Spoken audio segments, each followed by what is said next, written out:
Good morning, everyone. I'm Mary Grace Kudal and I'm thrilled to be here with you today for our lesson. Today's topic is, what kind of field am I? Let's read our title again. What kind of field am I? And our main reference is from Luke chapter 8 verse 15. Now, let me read it one more time. Luke chapter 8 verse 15. Thank you for listening and let's dive into our lesson. Main points. Today, we will explore three main points regarding the concept of fields and seed in relation to God's Word. Number 1, figurative seed and field. First, let's discuss the figurative seed and field. In Luke chapter 8 verse 11, we learn that the seed represents God's Word. When we take a look at Mark chapter 4 verse 14, it says, the farmer saw the words. The seed in this context symbolizes the message of God we receive. 1 Corinthians chapter 3 verse 19 tell us that the field refers to a person. Therefore, when we think about the seed and field spiritually, we realize that our hearts are the fields where God's Word is sown. Luke chapter 8 verse 15 highlights that good soil represents a good heart. Number 2, 4 types of field. Next, let's contemplate the 4 types of field. We find this in Matthew chapter 13.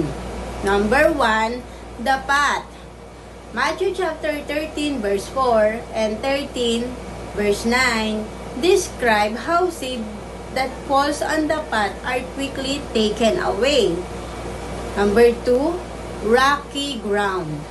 Matthew chapter 13 verses 5 to 6 and 20 verse 21 illustrate how seed sown on rocky ground spring up quickly but wither due to lack of depth.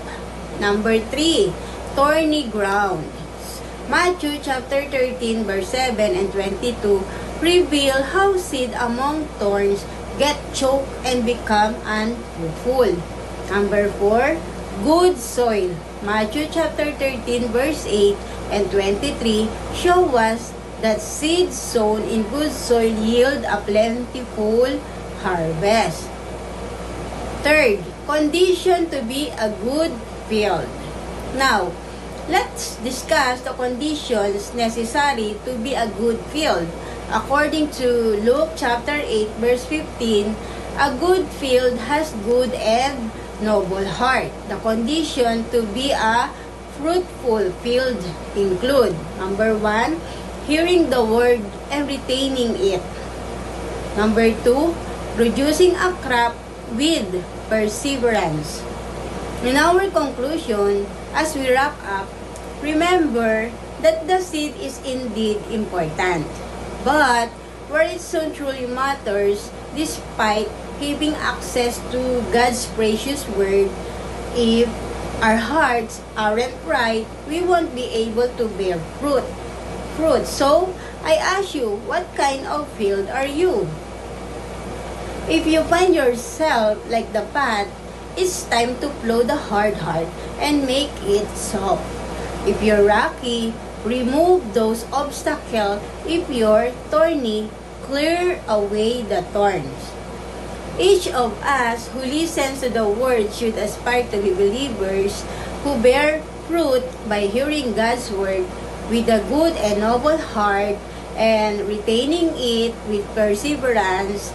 By doing so, we can receive a harvest of 100-fold, 60-fold, or 30-fold. Thank you all for listening, and I hope you take this message to heart as you evaluate the condition of your field. Have a blessed day.